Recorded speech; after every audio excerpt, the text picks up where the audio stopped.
Alright, good evening. Welcome to our evening service po at sa lahat po ng mga tatay na natin ito. Brother na, miss ka namin kanina ba? Pero nandito ka ngayong gabi, tsaka si Brother Rodel.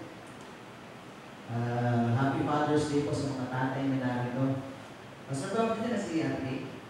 Nandiyan na rin. Salamat sa Panginoon. Palapakan natin. Medyo hindi po madali para sa ating mga asawa rin. Yung mga asawa, hindi ko yung buntis, ano? Hirap pa pala yung ganyan yung sitwasyon. Sakto-sakto sa pangalan natin ngayong gabi. Talagang nasusubo ka sa mga sandali nito. Pero nasa hospital pa rin pala. Tama po ako na dyan.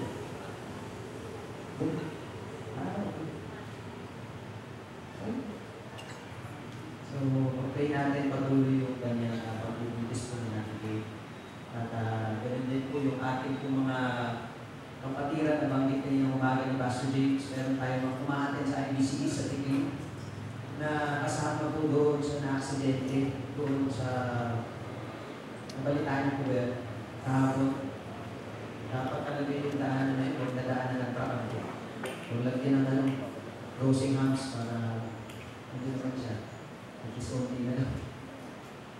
Pero hindi natin, kahit di man natin gusto yung pangyayari na ang lahat ng ito ay may layunin pa rin ang Panginoon. Lalo na sa church po natin doon kasi pagkakataon yun para makapag-minister po sa community.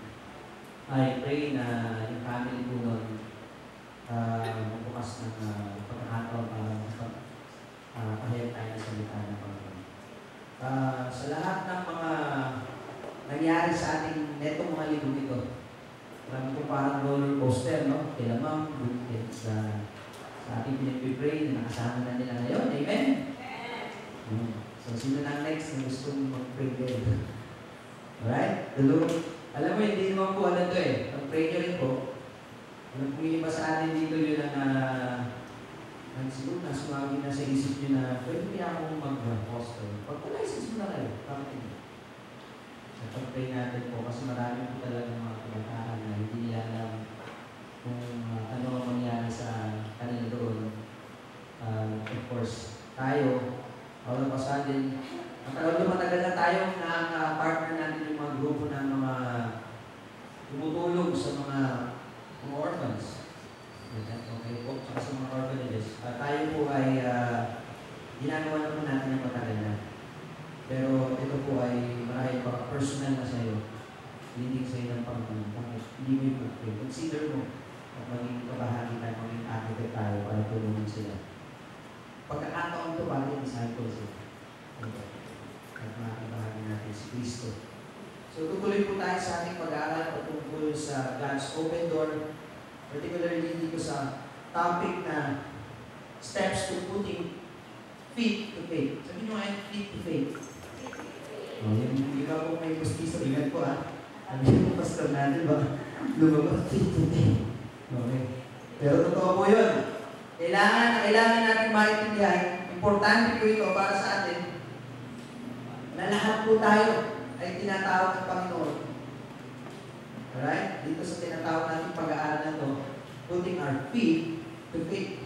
Basahin po natin muna yung talata. Basahin natin patuloy yung verse po natin sa Matthew chapter 14. We'll be reading verse 22 to verse 23. At dito po sa ating pag-aaral ng salita ng Panginoon, hayaan niyo po patuloy natin basahin yan. Buksan niyo po yung mga Bible yan. Dahil kahit pa paano, iba't iba man tayo ng version, sabayan natin. Alright? Sabi po rito, and immediately he made his disciples get into the boat and go ahead of him to the other side, while he sent the multitudes away. And after he had sent them, the multitudes away, he went up to the mountain by himself to pray. And when it was evening, he was there alone. But the boat was already many stadia away from the land, battered by the waves, for the wind was contrary. And in the fourth watch of the night he came to them, walking on the sea, And when the disciples saw him walking on the sea, they were frightened, saying, it is a ghost. And they cried out for fear. But immediately Jesus spoke to them, saying, take courage, it is I, do not be afraid. And Peter answered him and said, Lord, if it is you, command me to come to you on the water. And he said, come. And Peter got out of the boat and walked on the water and come toward Jesus. But seeing the wind, he became afraid, and beginning to sink, he cried out, saying, Lord, save me. Familiar ba kayo sa word yan? Siguro yung isa sa pinaka-greatest na prayer nilagay mo sa prayer list, no? Nilagay ko yan sa prayer list ko. Lord, save me. And immediately Jesus stretched out his hand and took hold of him and said to him, O you of little faith, why did you doubt? And when they got into the boat, the wind stopped. And those who were in the boat worshipped him, saying, You are certainly God's Son. And when they had crossed over, they came to the land of Gennesaret. And when the men of the place recognized him, they sent into all the surrounding district and brought to him all who are sick. And they began to entreat him that they might just touch the brim of his cloak, and as many as touched it were cured. So madali po tayong manalangin. Tunay nga, Panginoon, salamat sa biyaya ng salita na nagbibigay sa amin. Patuloy ng hamon at patuloy na gabay, Panginoon, sa journey ng buhay po namin. Hindi madali, pero alam namin na kasama namin kayo. Sa gitna, Lord, ng anumang circumstances, Lord, na hinaharap ng mga members, even us, Lord, sa mga hindi namin inaasa, mga nangyayari sa buhay namin, to all of our pastors, last the other day lang, Panginoon, ay nilibig yung isa sa mga likod mo, Panginoon, si Pastor C. also, including our prayers, Lord, yung kanyang family. And yet, Lord, salamat, Diyos, hindi natatapos ang aming pag-asa, hindi natatapos, Panginoon. Yung tagumpay na meron kami na ginawa mo na sa krus. At ngayong gabi na ito, pagpuli namin talakayin, pag-aralan, pagbulay-bulayin at pangawakan ng salita ko ninyo. Lord, I pray even to those who are watching us live, Lord, sa video streaming, maging pagpapala po ito at maging daan. Marahil sa mga hindi pa gumagawa ng desisyon para tanggapin ka ay makasumpong ng kaligtasan. Sa pangalan ni Jesus. Gaya na sinabi ko kanina, Happy Father's Day, no? Kanina umaga, pinag-text sa akin, eh. Natouch ako, sabi niya. Ikaw daw ay great dad. Kasi walang pangalan, eh. Sabi niya, ako daw ay great husband, ikaw yan. Great cooking, ikaw din yan. Grabe, great father, ikaw yan. Pagdating sa huli, great taste, hindi na ikaw yan. Kapi na yan. Natawa kayo, ma'am? Hindi ako natawa, natouch ako, pero gusto ko yung battery yung telephone. Aga-aga, hindi ko alam. Hindi ko alam kung hindi ko nag-text sa inyo, pero sinaka ko rin. Great taste. Hindi ko uminom ng great taste, eh. Pero kaya ng ating pagbalik sa pag-aaral ngayon. Alright? Nandiyan po ba kayo? Amen. Tignan po natin uli yung nakita natin dito sa background ng ating binabasa. Napansin natin, itong chapter 14, meron tayong tatlong bahagi makikita natin kung saan dito sa mga verses na to, from verse 1 to 12, nakita natin si King Herod, pinatay na si John the Baptist. Pinupunta ng ulo. In verse 13 to 21, makikita naman natin, bago kung binasa natin verse, we find Jesus miraculously feeding the 5,000, not including the men, the woman, and the children. So anong mapapansin natin sa mga pangyayari nito? Mapapansin natin, ilang saglit pa, mababasa natin from verse 22, itong binasa nga po natin hanggang verse 33, na makikita natin si Jesus. Jesus then, sinend niya yung mga disciples niya across the lake. And then several hours, mapapansin natin, naka-encounter sila ng storm. Suddenly, bilang ko nakakos yun, makikita natin si Jesus lumakad. Nakita nilang paano ito. At kung saan makikita natin, dito sa pag-aaral po natin, meron tayong ilang mga katotohanan makikita. Lagi na natin narinig ito, talamak na sa atin itong kwento na ito na lumakad si Pedro sa tubig. Pero kung papansinin po natin maigi, sa gitna ng mga krisis sa buhay, sa gitna ng anumang kabuluhan na nararanasan natin bilang mga tao, ang ating Panginoon nasa ibabaw sa lahat. Amen? Jesus is far above trials and crises of life. And tayo bilang mananampalataya, dapat natin maintindihan that we need to rise above them as long as we keep our eyes focused on them.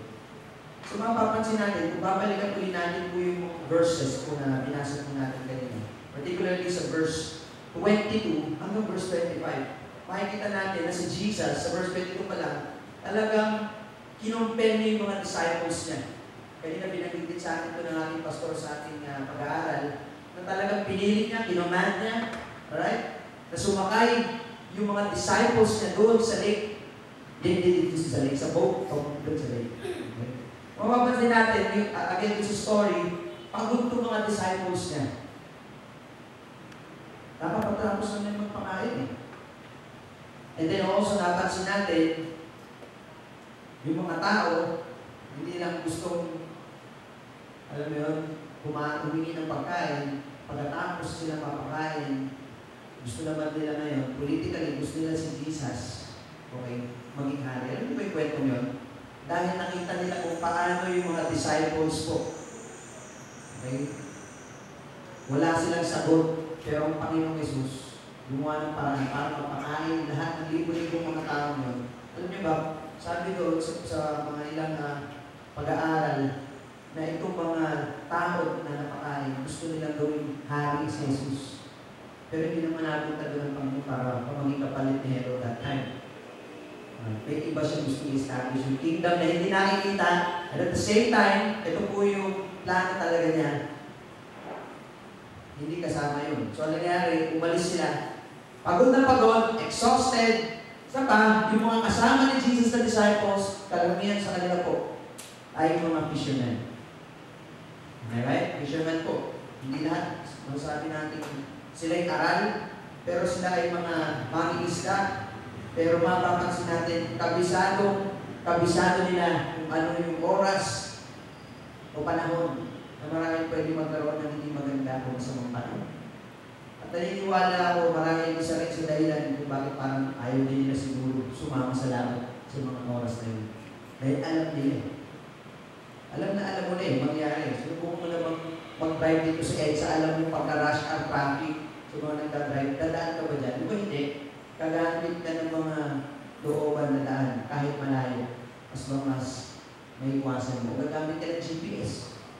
Minsan, hindi nakaka-effective yung GPS dahil sabi doon, maluwag pagdating mo doon, traffic din pala. Pero ito, hindi yung pinag-usapan natin. Pinag-usapan po natin dito, yung pwedeng mapahamak sila. Kaya ayaw nila sumama. But then, mapapansin natin, si Jesus, alright, kinumpay pa rin sila. Pinilit pa rin sila. Kinuman sila na sumakay doon sa boat. Wala pong magawa mga disciples kundi sumunod. Pero mapapansin natin, yung babasahin yung verse na yun, yung praise po na yun, yung titignan mo sa original language, may compelling din sa command, pinilit talaga niya ng ating Panginoon. Di ba tayo parang ganun din? Minsan nakikipagbulo tayo sa Panginoon sa mga bagay na, teka, ito yung, hindi yata logically dito pinapagawa sa akin ng Panginoon. Parang, Lord, sigurado ko dyan. Alam ko na ito eh. Pero may pinapagawa sa atin ng Panginoon at talagang inuudyuman ng Banal na Espiritu, naririnig mo sa mensahe, nababasa mo sa salita ng Diyos, marahil pipikit mo na lang mata mo, may nag-text pa, gano'n mo yung mensahe. Naman, pinigyan mo sa inyo gano'n, sunod-sunod, na ina-offer ng Panginoon sa iyo, teka na, hindi ganyan ang gagawin mo, ito gagawin mo. Pinigyan mo sa iyo, tapos ito nagdadalawang isip ka pa. Pero again, dahil Panginoon ang nanalig, sumunod ka, hindi mo alam kung ano mangyari. So gano'n po ang experience ng mga disciples. Although may pangako, sabi ng Panginoon, kung babasahin yung verse 22, tingnan nyo ulit, we will go sa down to the other side of the lake. So yun lang ang pangahawakan nila. Hindi nga lang nila alam kung ano mangyari doon sa biyahe. Lahat naman tayo, alam naman natin pag pupuntahan tayo, kahit yun yung intention mo pumunta ron, pero kung hindi determined doon, susunod ka. Diba? So itong mga disciples, sumunod sila. Pero dito mapapansin natin, ito na, pumasok na yung pangyayari. Naka-experience po sila. Na binabayo sila ng hangin, ng waves, na hindi nila ito, alam mo yun, kahit sino man sa akin dito, ayaw natin makaranas ng gano'n. Kahit sila po ay magagaling na fisherman, magagaling pamangka. Sino ba rin? Dito ba si Doc? Wala si Doc Princess. No? Si Doc Princess kasi paggabi nandito madalas. Nandaan yun yung dragon boat, no? Sabihin ko sana yung isa pa, hindi pala yun. Go yung boat pala yun. Yung dragon boat pala na yun, may nakwento niya sa akin, minsan ilang kilometro lang yung ginagawa nila, pero sobrang sakit ko sa tiyan nila yung dali eh. Kala ko na sumasakit na sa yung braso. Yung pala yung paggagan mo, kung sasagwan mo, may kinalaman pala dito sa core mo. May kinalaman yung muscle mo sa likuran. Imagine yung mga disciples, ilang milyahe na siguro yung kanilang nilalakbay. Nagurong sila ganyan. Plus, listen, may waves, may wind. Ano ba magurong mo? Sige, isipin nyo kayo nasa bangka, ano gagawin mo? Papaluhin ko na lang patabi ka. Kumamatay na tayo! Magpapanik ka talaga, gaya nila. Nagpanik mo ito mga kapatid at sigurado, ano ba, nagtatanong na siguro sila sa isa't isa. Ano ba itong pinagawa sa atin ng Panginoon? Pinasakay tayo dito, gusto yata tayo mamatay. Remember, early chapter, Matthew chapter 8, if I'm not mistaken, you can check the passage. Naka-experience na rin sila ng ganyan. Alam niyo ba naka-experience na rin sila ng ganyan? Na sila ay muntik na malunod, nakaranas din sila na binabayo sila. And all of a sudden, sinabi ni Jesus, ito yung kung pumasok yung bantay, no? Be still. Pinakita natin. O iba yung kwento na to. Iba to, iba yun. So sila napansin nila, na-recognize nila, sino itong tao ito? Nakayat yung waves, yung wind, napapatayin ito. And then all of a sudden, part 2. Siguro naisip nila kung ba't tayo sumakay ng mga disciples. Yan na naman, sumakay ako naman dyan, muntik na tayo mag-take. Ito, may part 2 pa. Sigurado, baka. Hindi ko na alam ha, pero kung naisip ko lang, naalala ko nung ngayong time, nakasama natin Diyos, kabagay tayo ngayon. Pagkalamdam ko, ngayong oras na to, stress, lugar na to, mahangin, waves. Ready na natin sa ready natin. Kasi nandun na sila. Binabay na sila. At di pa doon natapos ang lahat. Physically exhausted sila. Emotionally exhausted sila. And then all of a sudden, may lumalakad sa tubig. Gaya na explanation ng pastor natin ngayon umaga nung iniisip ko. Walang sino man sa ating makaka-recognize kagad ni Jesus. Talagang sisigaw ka ng multo. Bakit? Kasi hindi natural sa tao lumakad sa tubig. Napapanood natin Shaolin, wala na yun. Ano na lang yun, tumatakbo sila jet li. Hindi ko alam kung saan na rin nakuha yun, pero alam niyo po itong panahon na to. Halos, sabi ng verse, they were terrified. Halos mamatay sila sa takot. Grabe. Hello? Okay. Tignan natin din sa buhay natin. Meron ba tayong ganong klaseng experience?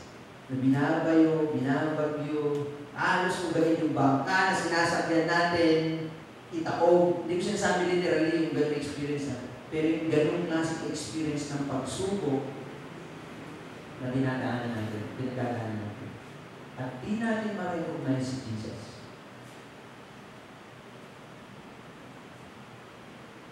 Di natin siya ma-recognize. Ang tatanong na tayo, ano ba nangyayari? Bakit ba nangyayari? Pero gusto kong mapansin din natin yung verse 23. Tingnan natin yung verse 23. Ready na kaya natin? Yung verse 23, sabi nun, And after he had sent the multitudes away, inalis niya yung mga tao, he went up to the mountain by himself. Ano sinabi? Ano pong sinabi? This verse? To pray. And when it was evening, he was there alone. Ano ang pinapakita dito ng ating Panginoon? Dito sa passage na nabasa natin. Napansin natin, once Jesus sent the disciples to the other side of the lake, after he sent the multitudes away, naalis niya na, di ba? He went up to the mountains by himself to pray.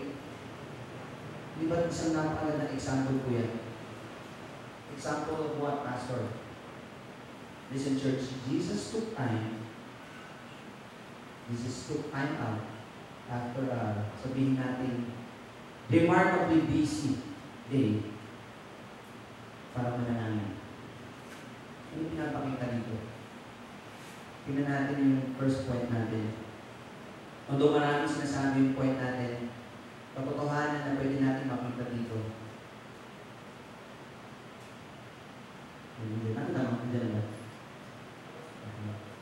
Nauna sa lahat, ang Panginoon lang, listen to, church, Jesus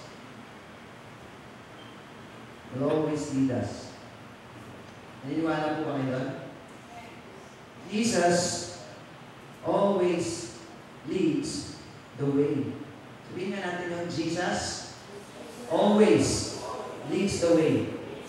Makikita natin isang example yung ginawa muna ni Jesus. Isang example na pwede natin gayahin.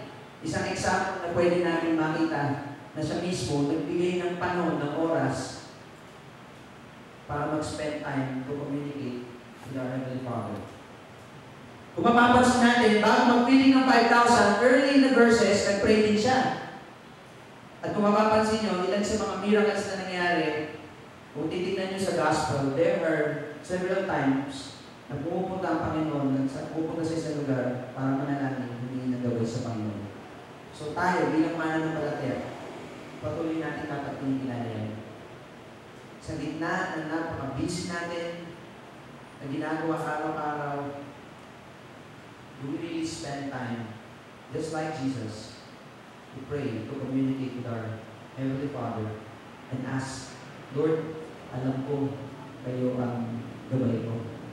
Kayo ang mag-ordain ng steps ko. Lord, pakita mo sa akin, gabayan ko. So kung titingnan natin, lahat tayo, mga kaibigan, mga kapatid, may mga times na nakakalimutan natin yan. Especially kapag masyado tayong preoccupied na maraming mga bagay na gusto natin gawin. Pero hindi lang naman, siyempre una sabi mo nga yung panalangin, then of course, iniimbitahan niya ikaw at ako na gawin ang isang bagay na siya mismo, listen church, nagawa na niya, na-experience niya. Diyos, sa mga Diyos, hari ng mga hari, all-powerful, all-knowing God, alam niya na eh. Pero hindi niya hinayaan yung kapangyarihan niya na yun ang ipakita sa atin na gano'n. Nagkatawang tao siya para maranasan niya. Kung ano yung naranasan natin. Amen?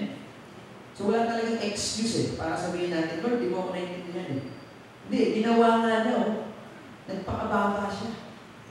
Nagkatawang tao siya para maranasan niya kung ano yung naranasan natin. So walang excuse para sabihin natin sa Panginoon, di mo ako naiintindihan, Panginoon.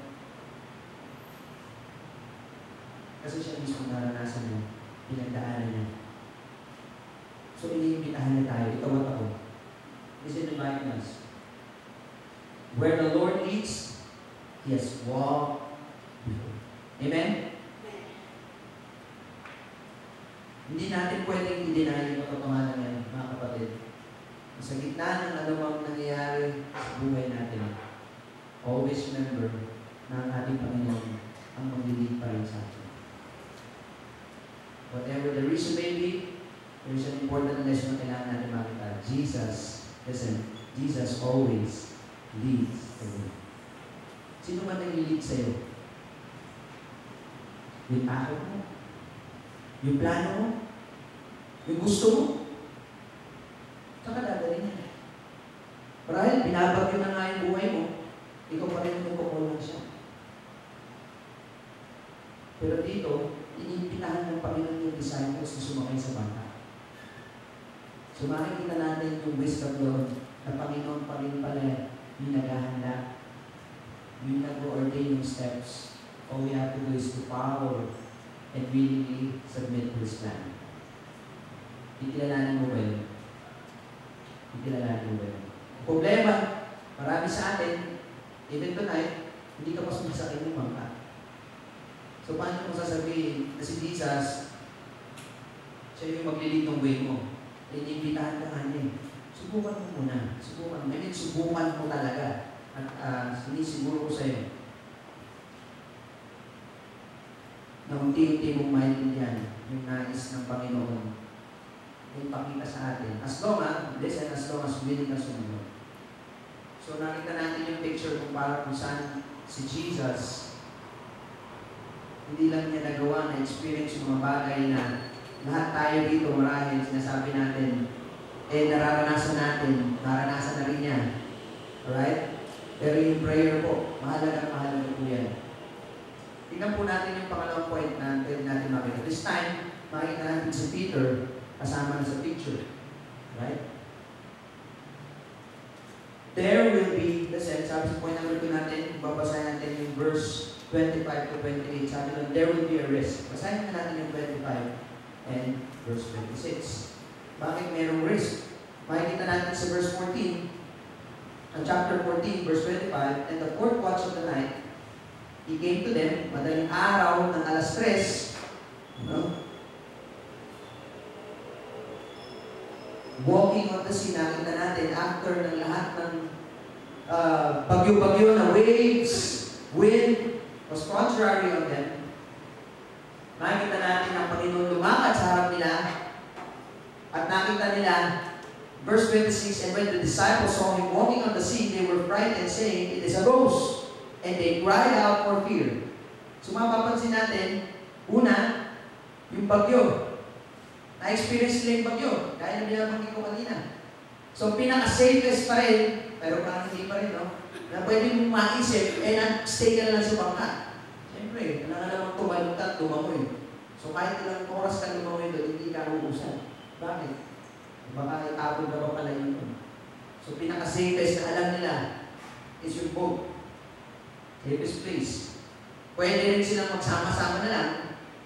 Alright? At malulot, marahil, huwag naman po sana, siguro iniisip nila. Pero, this time, meron kasi tayong makikita pagkakataon. Ano yung pagkakataon na yun? Nung in-invite ni Jesus, si Peter muna nagsalita. Panginoon, ikaw ba yan? Lord, is it you? It is you, Lord? Kung ikaw yan, i-command mo po ako na lumapit sa'yo. Ano makikita natin? Nagtanong si Pedro, una hindi nila ma-recognize, tatakot sila. Pero this time, nung na-recognize, marahil, hindi pa yata. Nagtanong si Peter, na-recognize ba niya agad? Dahil siya nagtanong, gusto niya malaman kung sino yung malakad. Nung na-recognize ko si Jesus yun, kung ikaw yan talaga, Lord, ikuman mo ako, utusan mo ako naman. So, may tatlong view dyan, pwede natin makita. Sabi nga dito sa lesson natin, balik tayo din. Okay. Pwede kang mag-stay na lang sa boat. Sipin natin na ikaw, mag-stay na lang ako sa boat. Kasama ako sa mga kaibigan ko, kaso pare-pareho kaming fitness. Or, sumama ako Jesus. So, tatlo yan. Manatili ko kasama yung mga fitness ko na kaibigan. Mag-stay ako sa boat na to na alam ko, tingin ko, ligtas ako. Or, imukas ako ng boat, sumama ako kay Jesus. Ano yung ibig sabihin yan sa amin? Mga kaibigan, mga kapatid, again, babalik tayo sa struggles ng buhay natin. The reason why marami sa atin, including us sometimes, ay hirapan sa struggle ng buhay, not because pinababayaan tayo ng Panginoon, not because hindi totoo ang Panginoon sa pangako niya, not because wala yung resources na pwedeng ibigay sa atin. Pero the reason why we struggle Bakit? Ano isipin nyo kayo? Bukod sa tayo nagdadaw, may kinakapitan ka ba? Sabihin mo ngayon, may kinakapitan pa ako. Sabihin mo, may kinakapitan pa ako. At hindi si Lord yun. I will prove my point.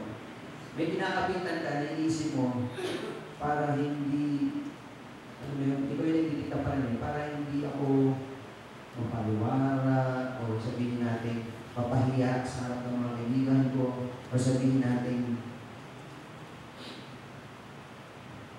hindi ko sigurado kung nakakatawa yung sinabi nila. Tingnan natin sa kwento ng isang lifeguard. Sinabi ko naman ito yung kasunod sa atin. May kwento na yung isang lifeguard. Nakita niya yung nalulunod. So may lifeguard, may nalulunod, may bystander, mayroong nakakupok pala doon. Doon na sa pulang, nakita niya, may nalulunod. So ano yung tsura po ng nalulunod? Ano po? Hindi po ganun. Hindi po siya walang malay. Ang nalulunod po, nagsastruggle. Tama? Naranasan niya na po bang malunod? Bro, nalunod ka na ba? Diba? Pag panganak mo, lumalaw yung kapit. Well, very good. Naranasan niya na malunod? Grabe! Nagsastruggle ka. Lahat gagawin mo para makahinga. Kaya hirap magpakamatay kung gusto mo magpakamatay sa pool, gusto mong lunurin yung sarili mo, hirap na na. Kasi lahat tayo, bilang tao gusto natin, makalamang na natin. Di ba? So, ang galing kung nagpapakamatay na nilulunod yung sarili niya. Ang hirap nun. Pero totoo nun, titingnan natin, doon po yung senaryo, may nalulunod. At ang nangyari, itong lifeguard, kaya nga nung kwento ng ating pastor, hindi kaagad-agad sila sumasanggol. Hinayaan mo na nilang malunod, parang mapagod pala. Maglalaban yung tinatawag nating nalulunod. And all of a sudden, nung wala na siyang magawa, niligtas na tayo ng lifeguard. Sabi niya yung naka-issues, nag-numero ko, lumapit sa lifeguard. Hindi mo lang siya niligtas, halos pumatay na yung tao ko. Dapat kanina mo pa siya niligtas, di ba? Sabi ng lifeguard, inahayaan ko muna siya mabago. Mag-struggle. Pag wala na siyang resources, pagod na siya, tsaka ako siya niligtas.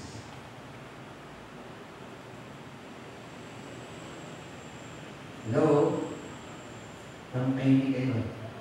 Di ba parang ganyan ikaw ako? May kinakapitan tayo.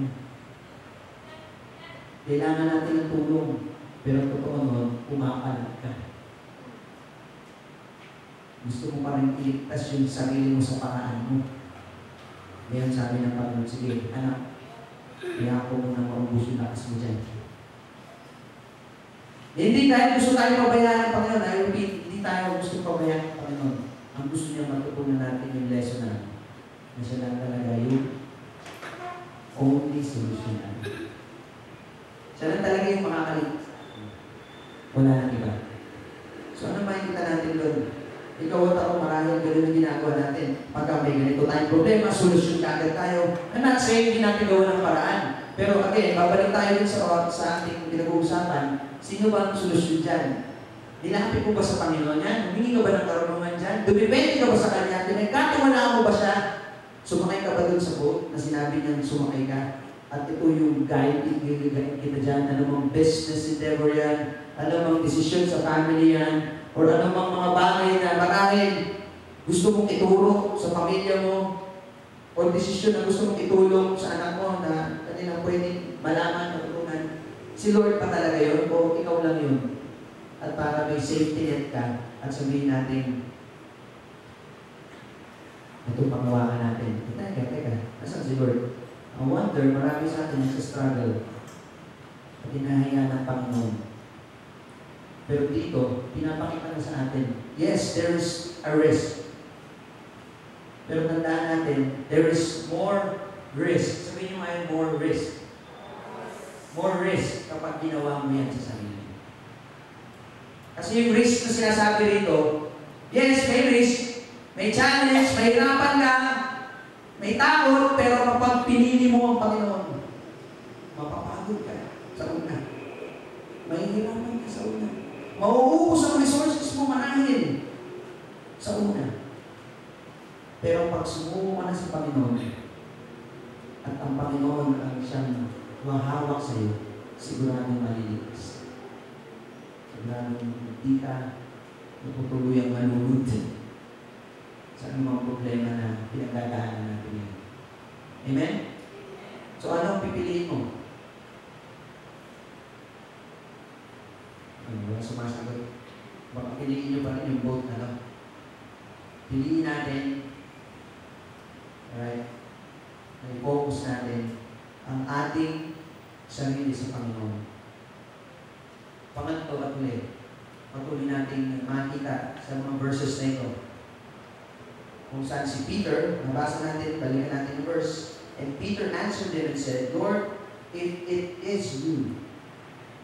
Sabihin nga natin yun, kasi panalangin ni Peter, pero dapat, pag tayo pong dumadaan sa sitwasyon na katulad ni Pedro, may pagsubok, may problema, may suliranin, tinatanong naman natin, Lord, if it is you, command me to come to you. Nasabi ba natin yan? Ang ganda, no?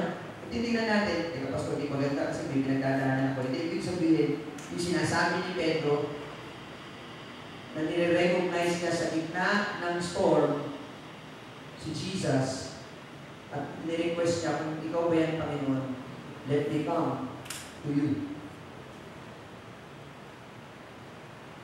Si Pedro yung sinabi niya eh. And then sinabi ng Panginoon, verse 29, He said, come. And Peter got out of the boat and walked on the water and came toward Jesus.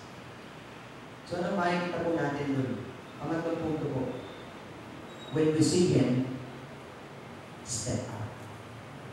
Remember, His plans are not where you are at the present. Tama na naman.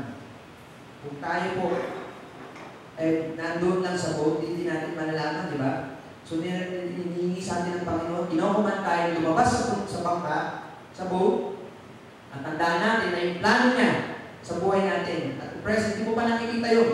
Kailangan mo mag-step yun.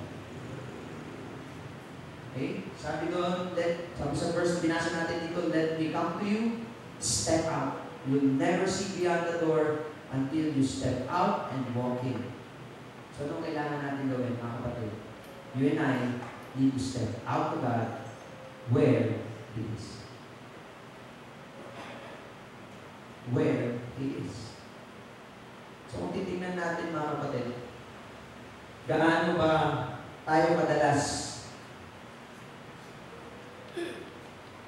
pag tayo po ay dumadaan sa ganitong klaseng circumstance na hindi natin gusto, nahihirapan tayo, nagsastruggle tayo. Again, just like Peter, nagawa ba natin sabihin sa Panginoon, Lord, kayo ba yan? O nauuna tayo sa panalangin na, Lord, bakit niyo po hinayaan magkaganito? Bakit niyo hinayaan magkagulo yung pamilya? Bakit niyo naman po hinayaan magkagulo ko ng mag-asawa? Matagal ako sa trabaho. Mahirapan ako dito sa negosyo nito.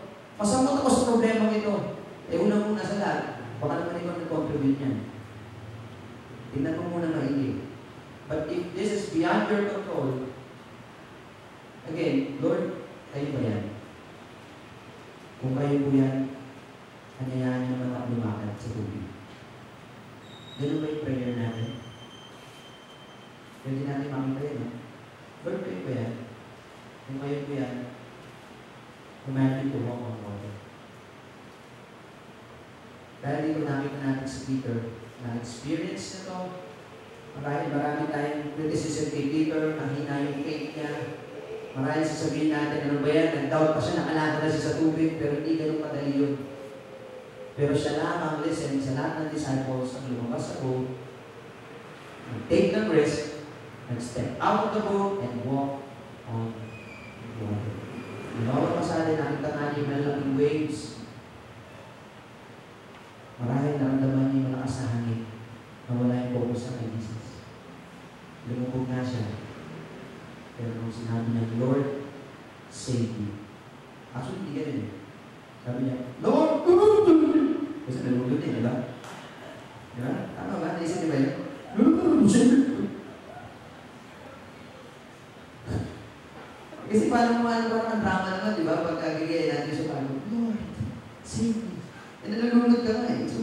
boses.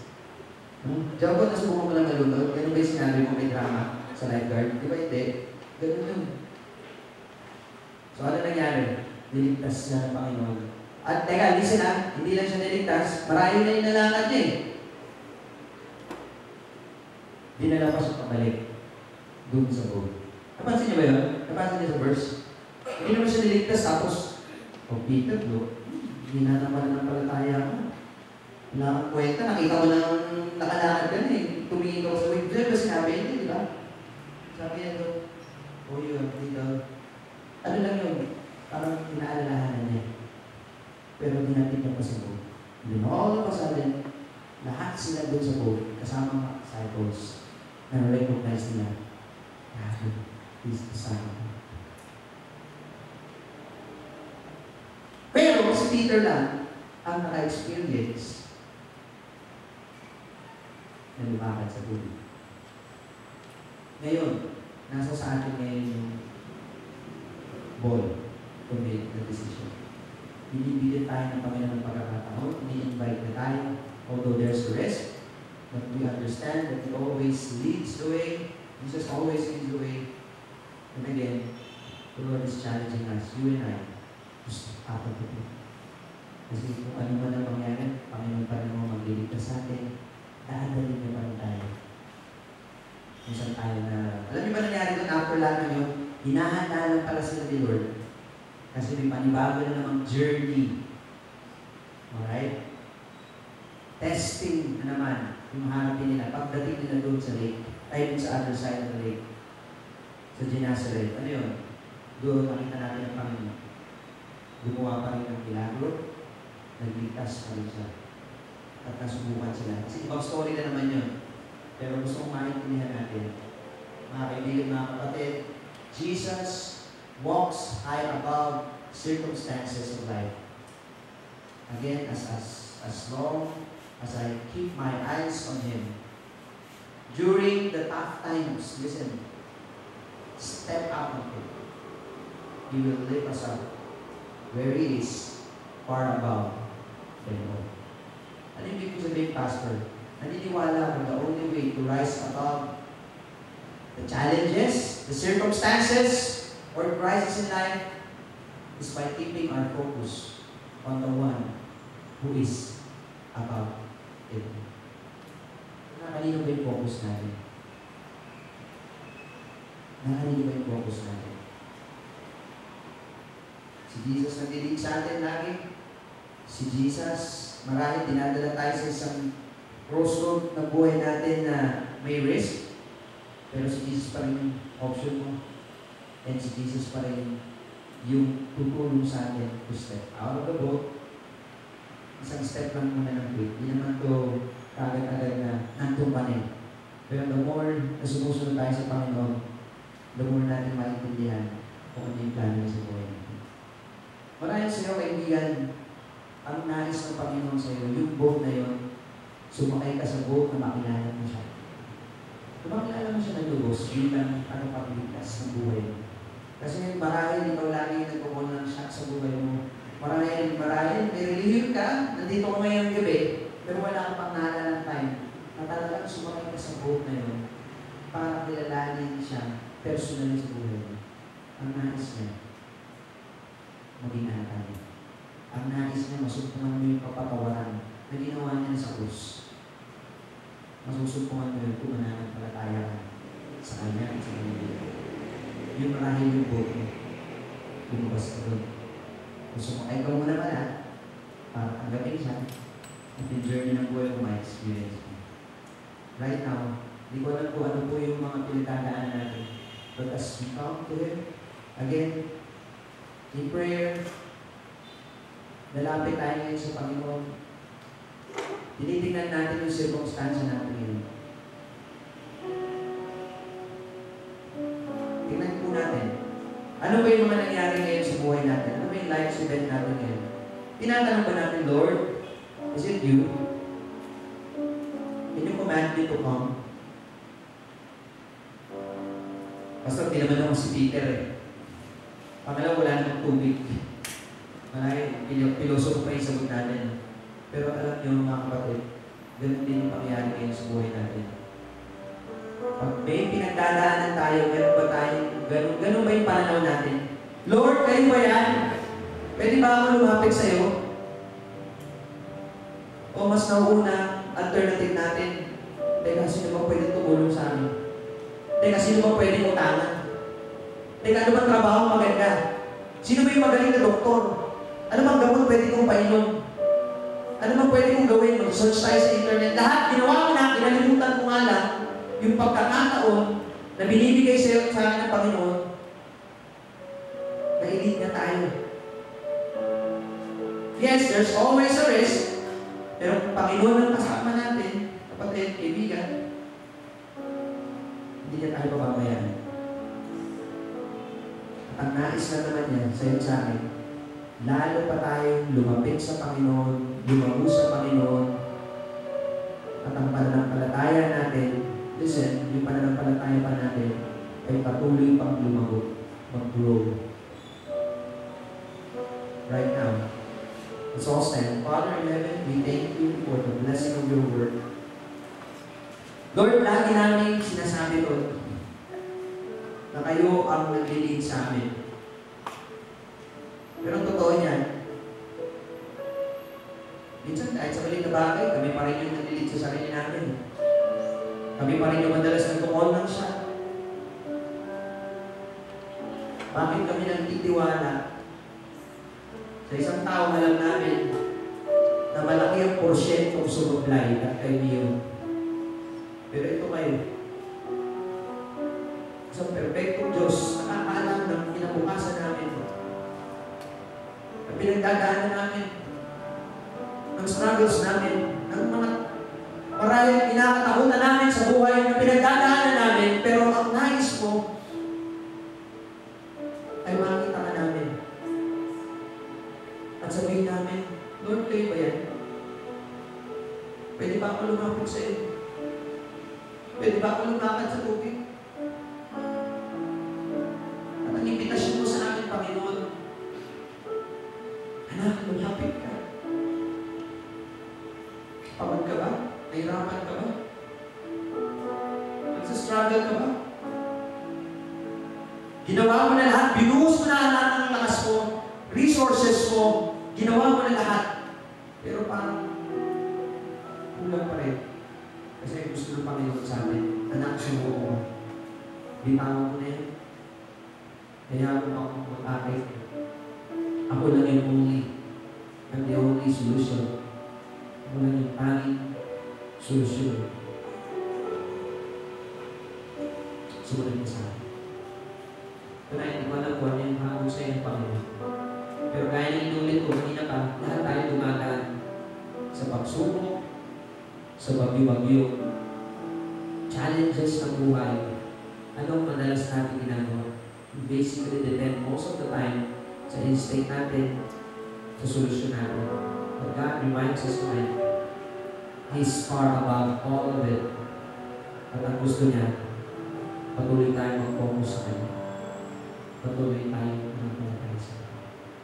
Ano yung pasan-pasan mo ngayon, kapatid? Kaibigan, dalahin mo. Patungkol ba ito sa pamilya mo? Patungkol ba ito sa mga anak mo? Patungkol ba ito sa asawa mo? Patungkol ba ito sa karamdaman na maraming kinakatakutan? O mahal sa buhay na pinag-pray natin na may karamdaman? Or unsaved loved ones? O negosyo? O natatakot tayo kung ano mangyari bukas? Hindi natin alam. Right now, let's come before the Lord. Ilapit natin sa paanan niya. Ano man yan, kaibigan? Sabihin natin, Lord, kayo ba yan? Kayo po ba yan? Kung kayo po yan, Lord, tulungan niyo ang po na nagtitiwala sa iyo. Lumabas sa pagkang ito, kung saan ako masyadong komportable na. Ibigay ko po sa iyo. Right now, God is speaking with you. May na-join you here in the front. Mag-pray natin sama-sama. Come on. Amen. God bless you. Ang totoo niyan, basang-basa tayo ng Panginoon eh.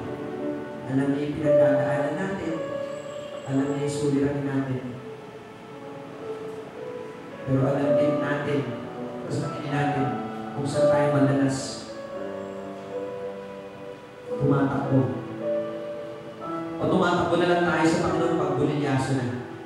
pag nahirapan na talaga tayo. Well, yes, kasi tutulungan pa rin tayo ng Panginoon. But right now, God is invite us to come. Na pwede pala natin ayusin ang pananaw at puso, ang ating lakad sa Panginoon. Kahit sa gitna na tayo ay wala pa doon sa matinding hinaharap natin. Salamat po, Panginoon. Marahil ngayong gabi may kasama tayo na hindi pa nakakilala sa Panginoon. Hindi mo pa ginagawa buksan ang puso mo at sa palatayanan siya ng lubos. Bakit hindi mo siya pagkatiwalaan ng iyong buong buhay? Ito marahil yung bangka na nais ng Panginoon na sakyan mo. Na siya na ngayon ang magkadirect ng buhay mo. Sa palatayanan mo siya. Kung yan ang nais mo, bakit di mo sundin itong simpleng panalangin? Panalangin ko na pagtawag sa Panginoon, panalangin na pagkilala na siya yung Diyos sa tagapagligtas na tumubos sa akin sa kasalanan. Manampalataya ka, kaibigan. Sabihin mo, Panginoong Isus, sabihin mo, Panginoong Isus, kinikilala ko na wala akong magagawa kung wala ka. Sumasampalataya ko sa iyo. Sa ginawa mo sa krus, upang tubusin kami sa aming kasalanan at para gawin kaming anak. Senyuhan kami ng banal na Espiritu at ang nais mo, mabuhay kami na matagumpay at magbigay ng kaluwalhatian sa iyong pangalan. Salamat po, Panginoon. Kung sumunod ka sa simple panalangin yun, walang magic doon, hindi ka namin kino-convert sa anumang reliyon na nais sa Panginoon yung relasyon mo sa Panginoon. Ginawa mo yan sa gabi nito. Salamat ka pa po. Tayo po'y patuloy na manalangin. Lord, we thank you, Father, for the blessing of your word. It is true, Lord God.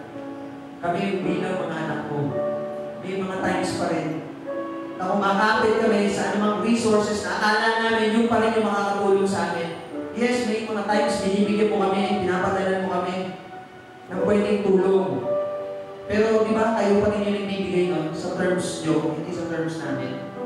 So help us, Lord, to recognize that, na tuwing kami ay dadaan sa challenges ng buhay, sa testing ng buhay, piliin namin una, i-focus namin yung sarili sa inyo. Kasi kayo lang po yung makakapag-lead sa amin sa tamang way, hindi kami. Lagi namin maintindihan, as we step out of the boat, mayroong risk, yes. Pero dahil yung itong ginagawa namin desisyon ay naka-fix yung focus namin, our eyes on you, alam namin makakalakad kami. Hindi sa sarili namin lakas. Not by might nor by power, but by your Spirit, Lord. At sa pangakong pinangawa ka namin galing sa iyo sa iyo. So help us, Lord, na maging faithful kami sa iyo. Thank you for being faithful to us. Walang question, Lord. But help us to be faithful to you. Purihin po yung pangalan. Salamat po sa biyaya